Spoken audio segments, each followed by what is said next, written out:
오늘 말씀 등대인데 그 소제목을 생명의 빛 대신 예수님이라는 제목으로 함께 은혜를 나누자.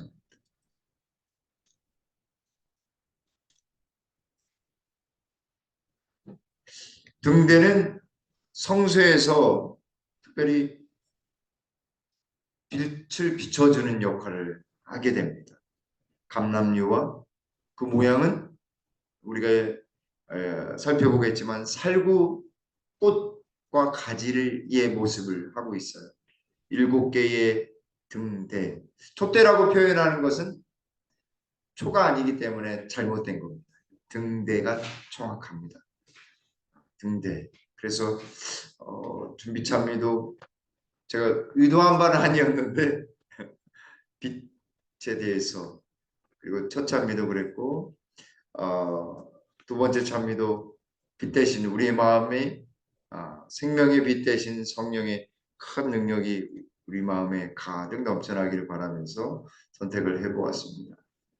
구절을 다시 한번 반복합니다. 이게 성소를 할 때 계속해서 반복해서 우리 머릿속에 딱 성소를 이렇게 그려야지 정확하게. 그래서 첫 번째 성소의 중심에 뭐가 있다라고 했습니까?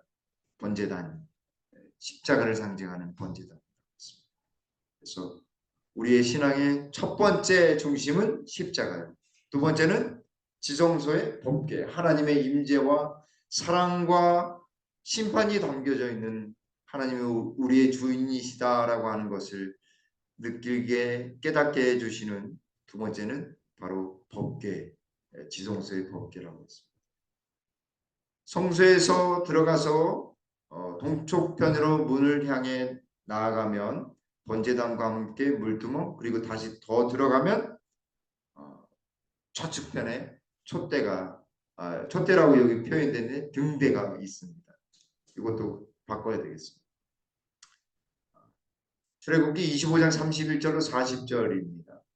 너는 정금으로 등대를 쳐서 만들되 그 밑판과 줄기와 찬과 꽃받침과 꽃을 한 덩어리로 연하게 하고 가지 6을 등대 곁에서 나오게 하되 그 3가지는 이편으로 나오고 그 3가지는 저편으로 나오게 하며 이편 가지의 살구 꽃 형상의 잔셋과 꽃받침과 꽃이 있게 하고 저편 가지에도 살구 꽃 형상의 잔셋과 꽃받침과 꽃이 있게 하여 등대에서 나온 6가지를 갖게 할지며 등대 줄기에는 살구꽃 형상의 잔넷과 꽃받침과 꽃이 있게 하고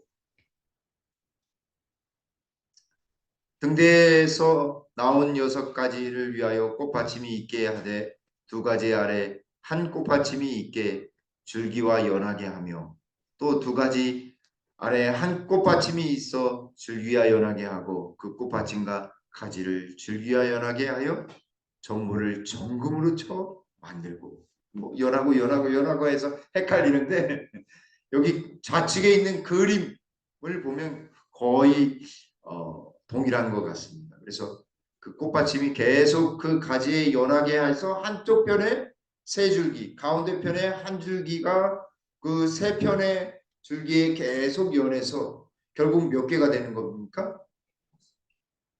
가운데 것까지 하면은 7개, 양쪽 편에 있는 것은 6개가 되겠습니다. 근데 이걸 다 한 덩어리로 만들으라고 했습니다. 한 덩어리에 금 한 덩어리로 한 달란트, 그걸 가지고 쳐서 이렇게 다 만드는 거죠. 아마 그 당시에도 이 금 세련 공식이, 세련 기술이 아주 잘 이루어졌던 것 같습니다.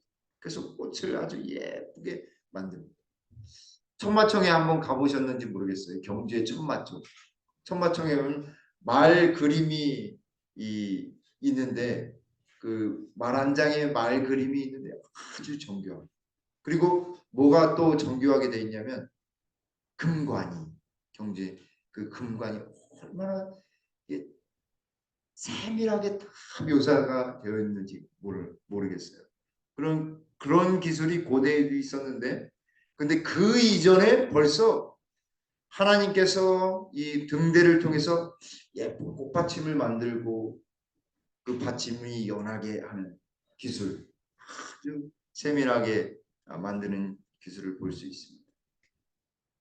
근데 한 덩어리에서 그대로 그 한 덩어리를 가지고 등대를 다 세밀하게 만들으라고 하셨어요. 참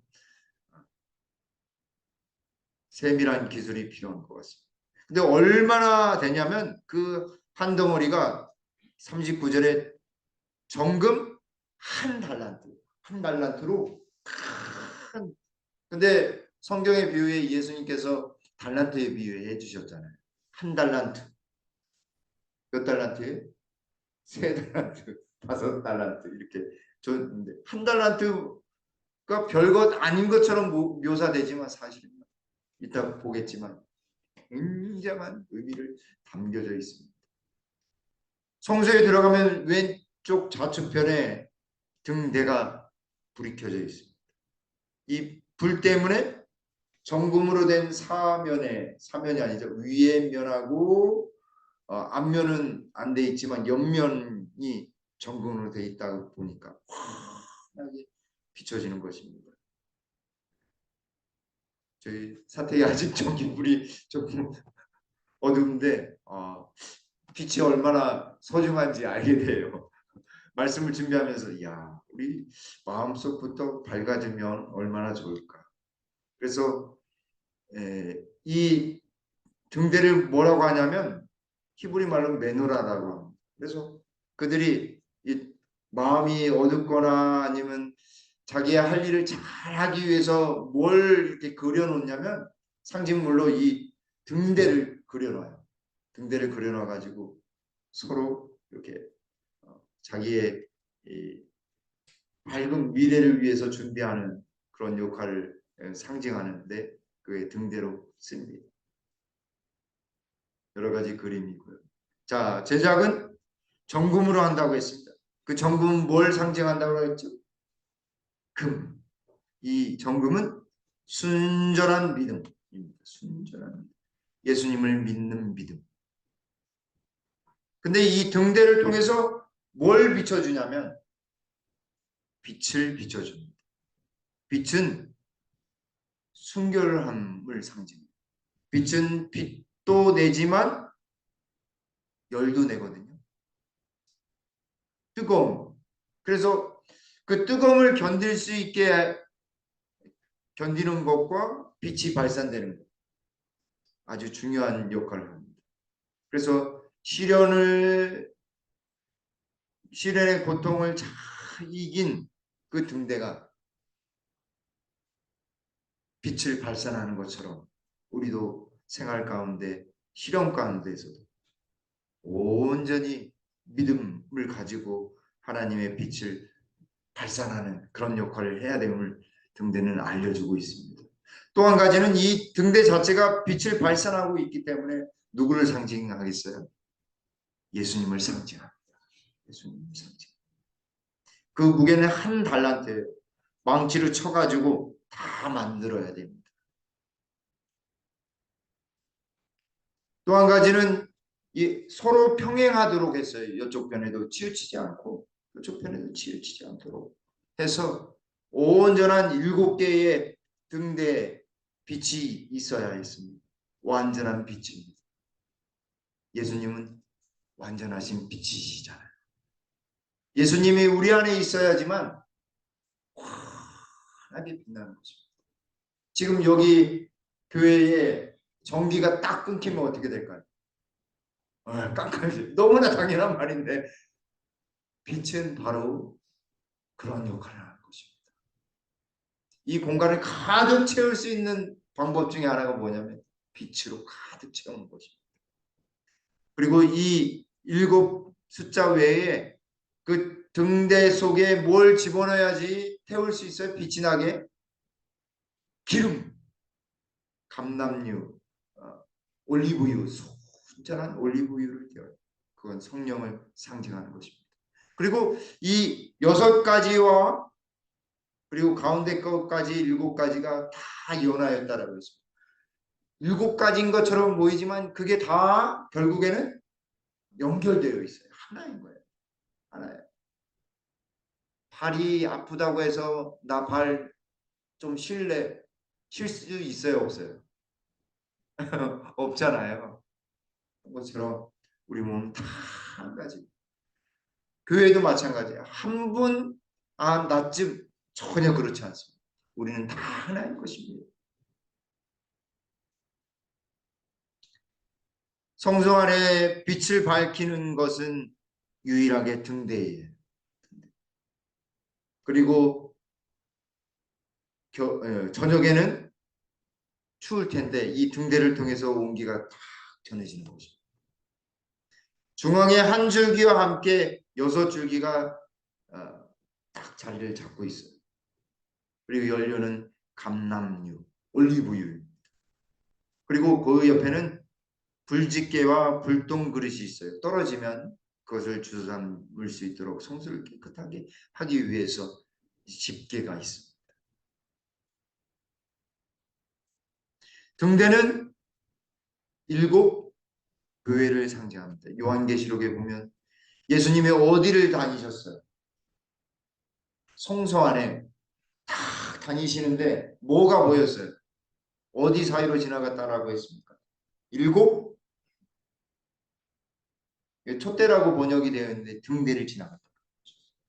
7 등대. 7. 그런데 요한계시록 2장서부터 후반부서부터 3장까지 7 교회가 나옵니다. 예수님이 그 교회를 지나가고 계신 것을 돌보시는 것을 알 수 있는 것입니다. 7은 완전 숫자이면서 또 온전함을 상징합니다. 하나님께서 교회를 돌보시고 거룩하게 하셔서 흠없게 하심을 상징하는 것이 등대. 그래서 왠지 기분이 다운되고 마음이 어두울 때 아까 찬미 2번째 찬미 부른 것처럼 우리 마음이 어두울 때 누가 계시지 않는 거냐면 예수님이 계시지 않는 것입니다. 혹여 쓸쓸하거나 외로울 때 예수님이 보이지 않는다고 한다면 우리가 바로 예수님을 찾아야 하겠습니다. 기도로 찾아야 하겠죠. 근데 무슨 나무 가지로 하라고 했어요? 모양으로 하라고 했어요? 살구꽃과 살구가지로 이렇게처럼 이렇게 되라고 했어요. 그 살구꽃은 히브리 말로 재촉한다, 기운을 이렇게 재촉한다 이 말이에요. 겨울이 지나면 뭐가 와요? 봄. 예언자셔요. 우리 김길 집사님 봄이라고 해요. 겨울이 오면 그 다음에는 봄이 온다라고 하는 사실을 우리 알고 있습니다. 마치 그것처럼 살구꽃이 재촉되어서 꽃을 쫙 피듯이 그 부활하는 것처럼 꽃이 피는 거예요. 해마다 부활을 우리가 보는 거예요. 벚꽃이라든지 꽃을 보면서 부활의 의미를 볼 수 있는 것입니다. 살구꽃은 그래서 예수님의 부활과 생명을 상징합니다. 예수님은 우리에게 생명의 꽃으로서 부활의 꽃으로서 우리에게 의미한다라고 하는 것을 등대가 알려주고 있는 것입니다. 또 하나는 무엇이냐면 그 가지예요.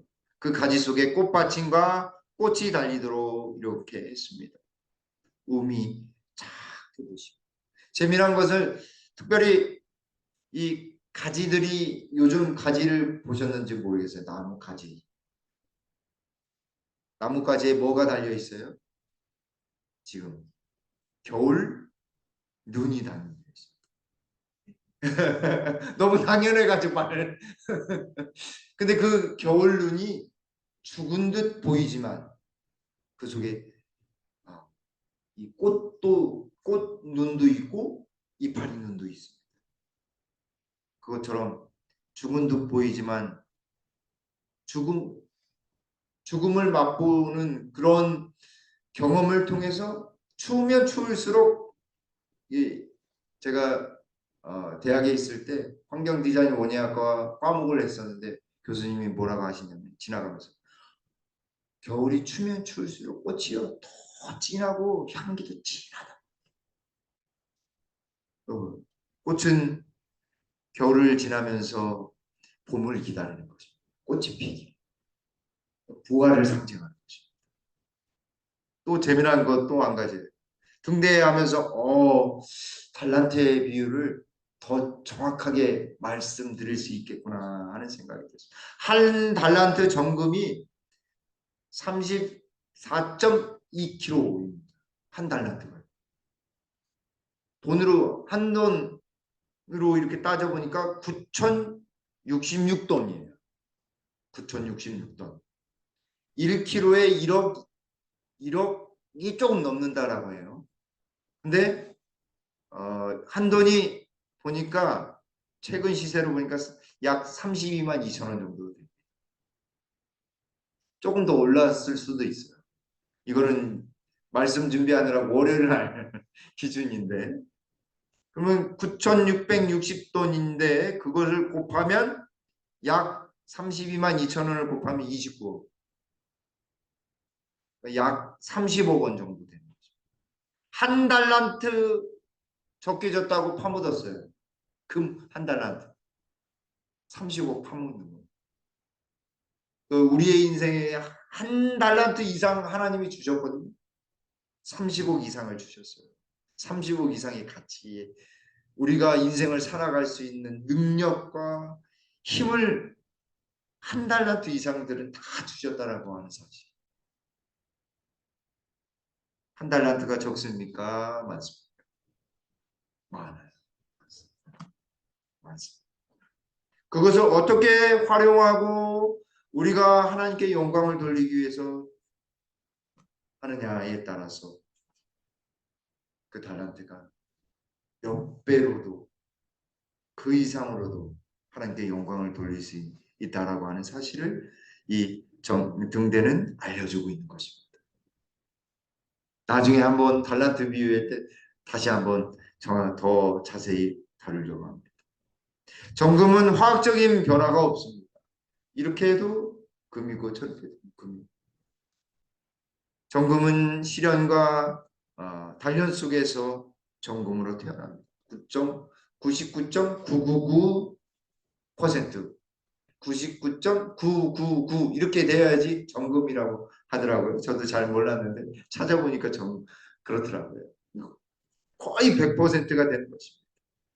히브리서 5장 8절로 9절에 그가 아들이시려도 받으신 고난으로 순종함을 배워서 온전하게 되셨은즉 예수님이 고난을 안 받아도 되셨지만 그렇게 하신 이유는 누구를 구원하시기 위해서요? 우리를 구원하시기 위해서 온전한 사람으로서 우리가 짊어져야 될 모든 죄의 그런 모든 것들을 다 짊어지신 거예요. 고난으로 순종함을 배우셨어요. 그 몸으로 다 이겨내신 것입니다. 마치 등대가 금 한 덩어리에서 아름다운 등대로 태어나기 위해서 이렇게 재련을 하는 것처럼 우리 예수님도 그런 시련과 고난을 통해서 생명의 빛 대신 예수님이 되신 것입니다.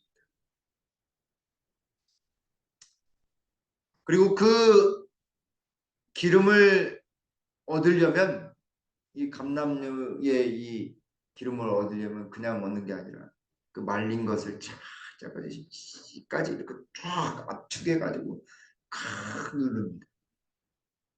기름의 틀에다가 눌리는 것입니다. 기름은 우리가 알듯이 성령을 상징합니다. 하나님이 신자들의 등 위에 계속해서 채워주시는 은혜의 선물인 성령. 매일 아침 저녁에 새 기름으로 제사장이 채웠습니다. 오늘 아침 그리고 저녁에 우리 예수님은 우리를 위해 우리의 등에 기름을 채우십니다. 날마다 성령을 채워서 우리의 삶이 하나님의 빛으로 환하게 빛나도록 그렇게 살아야 하겠습니다. 그분은 우리의 진정한 가치를 시험하시며 우리가 차례로 불을 통과하게 하신다. 만일 순경이나 역경이 우리의 마음의 거짓됨과 교만함과 이기심을 드러내게 된다면 하나님께서 모든 사람의 사업을 불로써 시험하시고 모든 사람의 모든 마음의 비밀을 완전히 드러내실 때에 우리는 어떻게 할 것인가? 왜 시험을 허락하십니까? 불시험을 허락하십니까? 우리의 거짓됨, 우리의 교만함, 우리의 이기심을 완전히 없애시려고 우리에게 시험을 허락하시는 것입니다.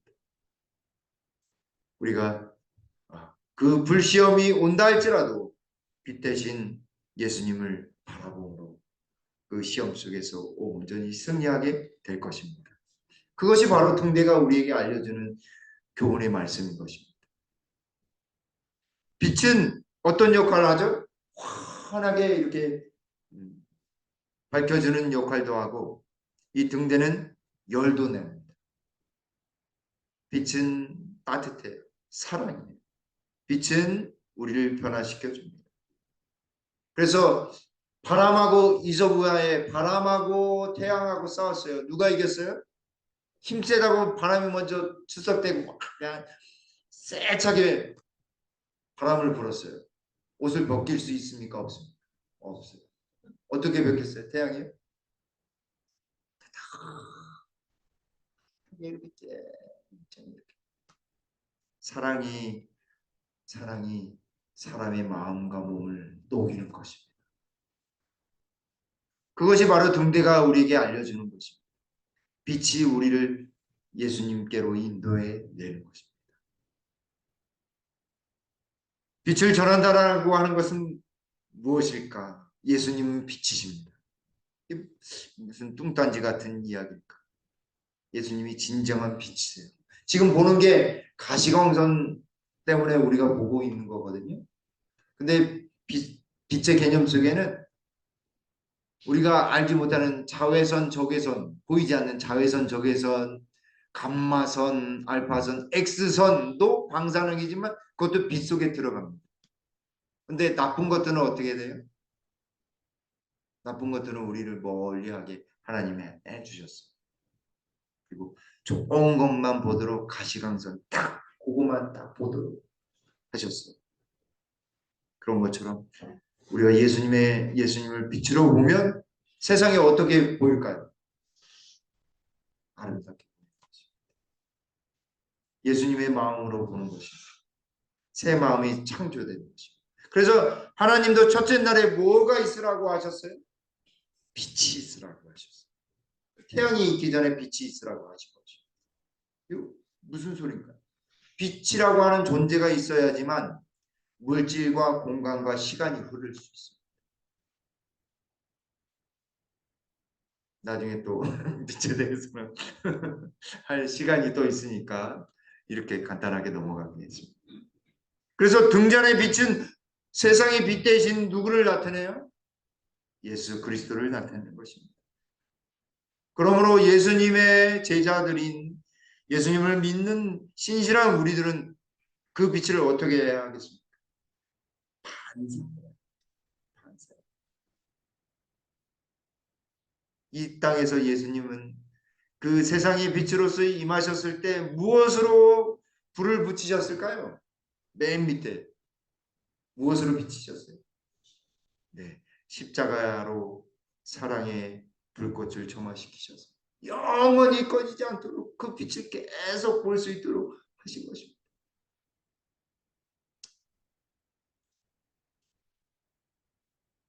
그래서 우리도 첫 번째로 이 등대가 빛을 내는 것처럼 세상의 빛 대신 예수님을 받아들임으로 그 빛을 반사하는 역할을 해야 되겠습니다.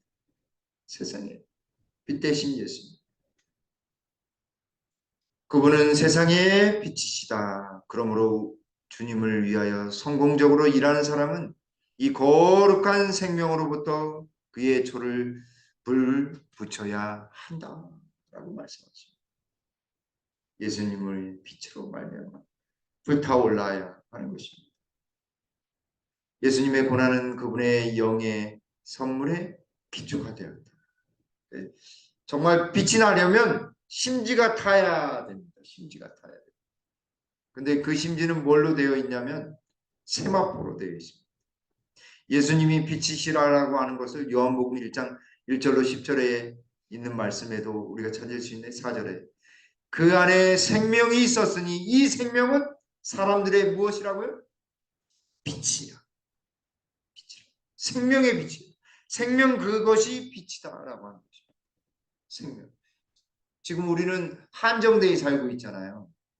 태어나면서부터 해서 만약에 사고 없이 죽는다고 한다면 한정된 그 생명이 근데 그것이 진짜 빛이 아니기 때문에 가짜 빛이기 때문에 딱 한정되어 있는데 우리가 예수님으로 말미암아서 예수님을 믿게 되면 그 빛이 영원한 빛으로 바뀌는 것입니다. 그러니까 마음속에나 믿음이 흔들릴 때 누가 없는 거예요? 예수님은 생명의 빛이 끊기는 겁니다. 그래서 우리가 등대를 통해서 날마다 등대가 끊이지 않고 빛을 발하는 것처럼 우리도 그렇게 하기 위해서는 예수님을 바라봐야 하는 것입니다. 생명의 빛 대신 예수님을 바라봐야 합니다. 예수님은 또 우리에게 이렇게 말씀하십니다. 너희는 세상에 무엇이라? 빛이라. 세상의 빛이라. 16절에 이같이 너희 빛을 사람 앞에 비추게 하여 저희로 너희 착한 행실을 보고 하늘에 계신 너희 아버지께 영광을 돌리게 하라. 진짜 전도는요. 이 빛을 나누는 것입니다. 이 빛을 사람들이 볼 수 있도록 우리의 행동과 마음으로 보이게 해서 하나님 아버지께 영광을 돌리는 것입니다. 이게 진짜 전도예요. 사람들이 감동받을 수 있게. 물론 전도지로도 전도를 할 수 있지만 진짜 전도는 이것이라고 저는 확신합니다. 사람들에게 빛을 전하는 것이에요. 예수님을 전하는 것. 내 빛이 아닌 예수님의 빛인 것입니다.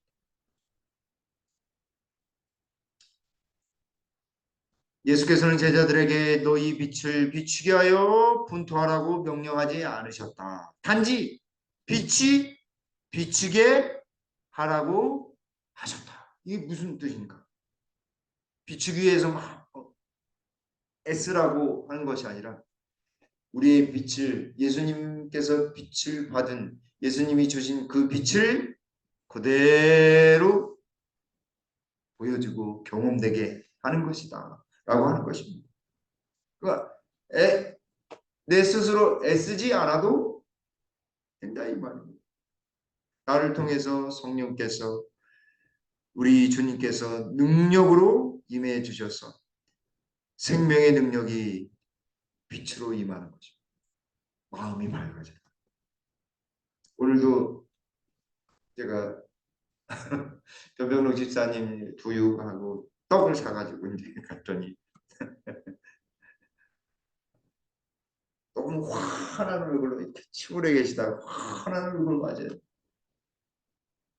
너무너무 감사하다고 너무 제가 기도하면서 우리 집사님 항상 보호해달라.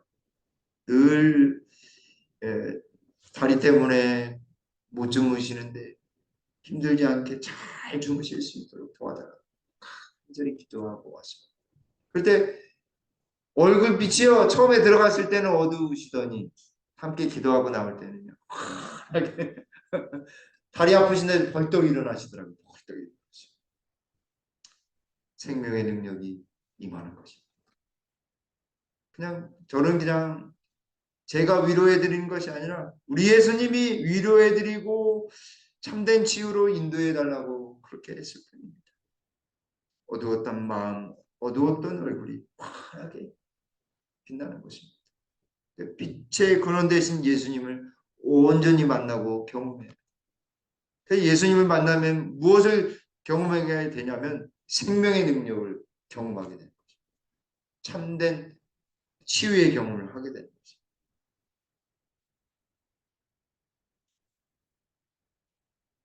그래서 선교봉사 이 빛이 무엇인가 좀 찾아봤더니요. 이렇게 말씀하셨어요. 세상의 빛이 되어야 할 사람들이 지금까지 약하고 가냘픈 빛만을 비춰왔다. 정말 그렇습니다. 빛이란 무엇인가?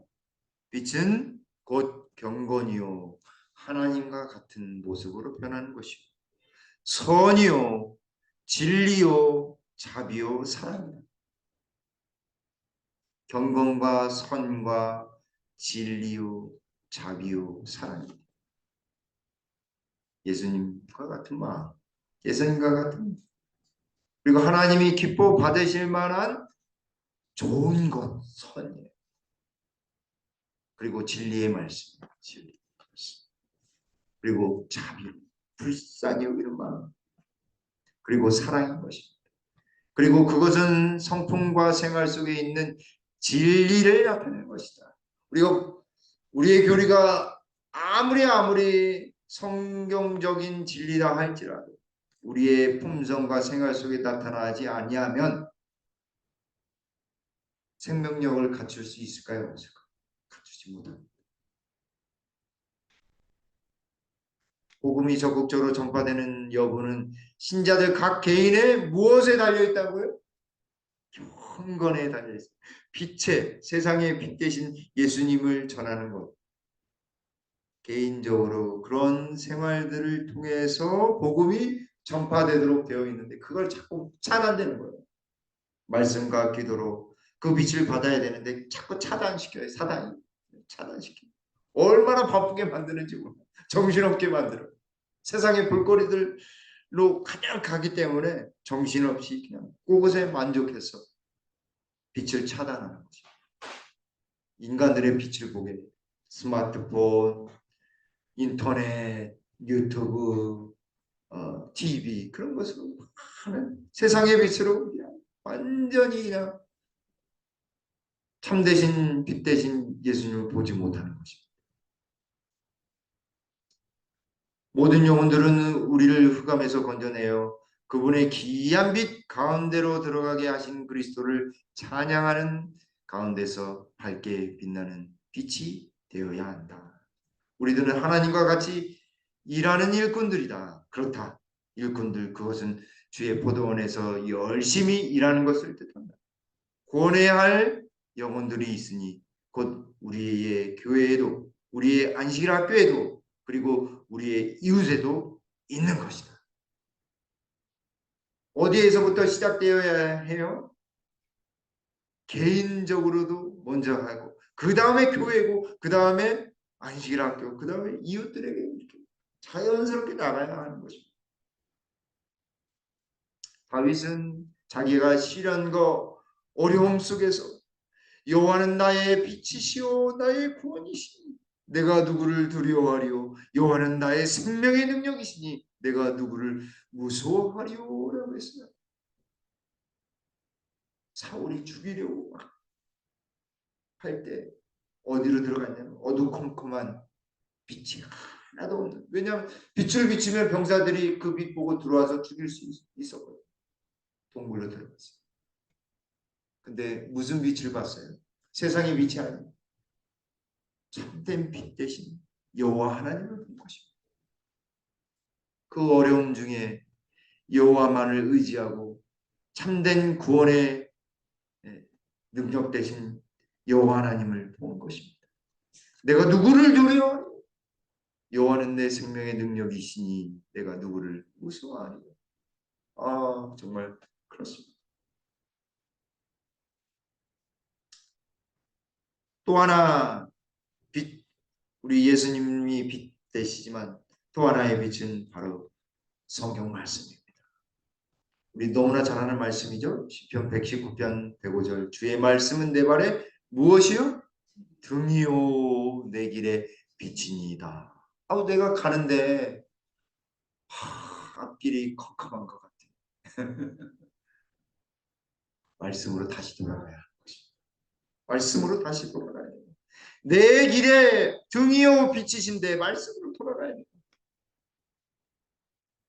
119편 130절에 주의 말씀을 열면 빛이 비추어 라고 했습니다. 빛이 비춰진다라고 하는 놀라운 사실이에요. 천사들이 얼마나 기뻐하는지 몰라요.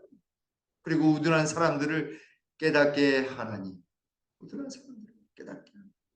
이번 주 기억절 외우면서요, 길다고 생각했는데, 처음에 길다고 생각했는데 계속 반복하니까요 금방 외워져요. 잠언 6장 23절에 대저 명령은 등불이요 하나님의 명령은 등불이요 법은 빛이요 훈계의 책망은 곧 생명이.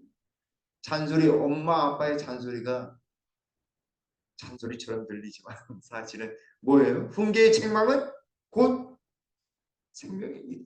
가면 되는데 짜증나거든요. 우리도 마찬가지입니다. 우리도 하나님의 길을 가려고 하는데 사단이 어떤 마음, 야 너무 어려운 길이야, 안 돼, 해봤자 소용없어. 그 처음 첫날 먹었던 거 어떻게 됐어요? 작심? 작심삼일 하셨어요? 또 작심삼일 하시면 됩니다. 작심 또 작심하면 됩니다. 넘어져도 일어나는 것이 의인이라고 하지 않습니까? 이 잔의 심지는 제사장이 헤어진 세마포 옷으로 했습니다. 예수님의 희생을 상징하는 세마포 옷이에요. 세마포 옷이 있어야지만 등에 기름을 태울 수 있어요. 예수님이 빠지면 아무리 좋은 등대라 할지라도 빛이 나야 안 나요? 나지 않는 거예요. 예수님이 계셔야 해요. 우리 집에 등대는 있는데 예수님이 혹시 기름은 준비되었는데 예수님이 없다고 한다면 예수님을 맞이해야 하겠습니다. 세상의 빛이 되기 위해서는 성령 충만한 경험을 또한 해야 되는 것이죠. 기름은 성령을 상징합니다. 하늘의 기름. 그래서 아침 저녁으로 계속해서 기름을 이렇게 채워주는 것입니다. 그래서 밑으로부터 쭉 올라온 기름이 그 심지에 의해서 타게 되는 것입니다. 매일매일 항상 불이 켜져 있어요. 1년 365일 성수가 있는 한 계속해서 불이 붙여져야 했던 것입니다. 하나님의 빛과 사랑과 능력의 충만함이 당신의 백성에게 나누어져서 그들도 다른 사람에게 빛과 기쁨과 생기를 나누어줄 수 있게 한다라고 교회증언 6권 12쪽과 선지자원 570쪽에 말씀하셨습니다. 하나님의 빛과 사랑, 능력의 충만함, 빛과 기쁨과 생기를 넣는다라고 말씀하셨어요. 스가랴 4장 6절에 만군의 여호와께서 말씀하시되 이는 힘으로 되지 아니하며 능으로 되지도 아니하며 오직 나의 신 성령으로 되느니라 말씀하셨습니다. 성령이 임하시면 우리 개인도 변화가 돼요. 김포교회도 변화가 될까요? 안 될까요? 변화가 되는 것입니다. 무엇을 통해서요? 말씀과 기도를 통해서. 심지가 불빛을 나타내도록 하기 위해서는 심지가 기름에 적셔져야 해요. 완전히 적셔져야 해요. 성령의 충만함을 입는 것입니다. 에베소서 5장 18절에 오직 성령의 충만함을 받으라. 오직 성령의 충만함을 받으라. 충분히 적셔져야 하는 것입니다. 그러기 위해서는 날마다 우리 하나님을 만나야 하는 것입니다. 오직 성령이 너에게 임하시면 너희가 권능을 받고 예루살렘과 온 유대와 사마리아 땅 끝까지 이르러 내 증인이 되리라 하시니라.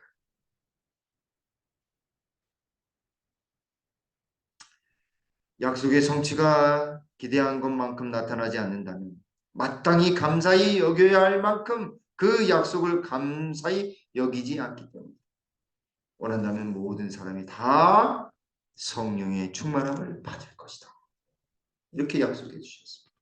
우리가 감사한다고 한다면 약속의 성취가 온전히 이루어졌을 때 하나님께 감사한다고 한다. 성령의 충만함을 경험할 수 있는 것입니다. 성령은 영혼들 속에 영적 생명을 불어넣으시는 분이시다. 성령을 나누어 주신다는 것은 그리스도의 생명을 나누어 주신다는 의미이다. 왜 우리가 성령 충만해야 되냐면 그리스도의 생명을 우리가 나누어 받는 경험이기 때문에. 그래서 성령 충만한 사람은요, 예수님의 모습이 나타나게 되어 있습니다. 그럼 그분의 생애를 살게 되는 것입니다. 그분의 삶을 살게 되면 교회를 위해서 봉사할까요? 안 할까요? 하지 말라도 하게 되는 것입니다. 특별하고 신속한 변화가 곧 일어날 것이며 하나님의 백성들은 성령을 받게 될 것이다. 만일 신자들이 졸고 있지 않는다면 또는 그리스도의 제자들이 깨어 기도한다면 그들은 원수의 활동을 알고 식별할 빛을 가지게 될 것입니다. 유혹받지 않아요. 절대 유혹받지 않습니다. 어떤 유혹이 오더라도 흔들림 없이 그 빛, 우리 예수님의 빛만을 바라보면서 나아가는 것입니다. 자, 결론입니다. 생명의 빛 대신 예수님을 등대는 우리에게 알려주고 있습니다. 또 사랑의 빛으로 살아가라고 우리에게 명령하는 것이 바로 등대입니다. 그리고 성령의 깊은 충만, 마치 심지가 완전히 적셔지듯이 우리를 성령의 이 충만함을 통해서 우리가 온전히 예수님처럼 생각하고 말하고 행동하는 온전한 변화, 사랑이 가득한 온전한 변화가 있어야 함을 등대는 알려주고 있습니다. 저 여러분들이 생명의 빛 대신 예수님을 통해 사랑의 빛을 나누는 우리 김포교회 모든 성도님들 다들 되시길 간절히 바라면서 말씀을 드리겠습니다. 아버지 하나님, 우리의 생명의 빛 대신 예수님을 온전히 저희가 바라보고 받아들여서 우리의 마음과 몸이 예수님의 생명의 빛으로 가득 넘쳐나도록 주여 인도해 주시옵소서. 성령의 충만함을 경험케 하셔서 올 한 해 동안에는 우리 예수님의 생각과 마음으로 행동하며 살아가는 사랑의 빛의 역할을 하는 우리 김복교회 모든 성도님들 되도록 주님 축복해 주시옵소서. 그래서 날마다 하늘을 향해 늘 기쁨으로 살아가는, 그래서 늘 행복한 우리 김복교회 모든 성도님들과 그 가정 되도록 축복해 주시옵기를 우리 구주 예수님의 이름으로 간절히 기도 올리옵나이다. 아멘.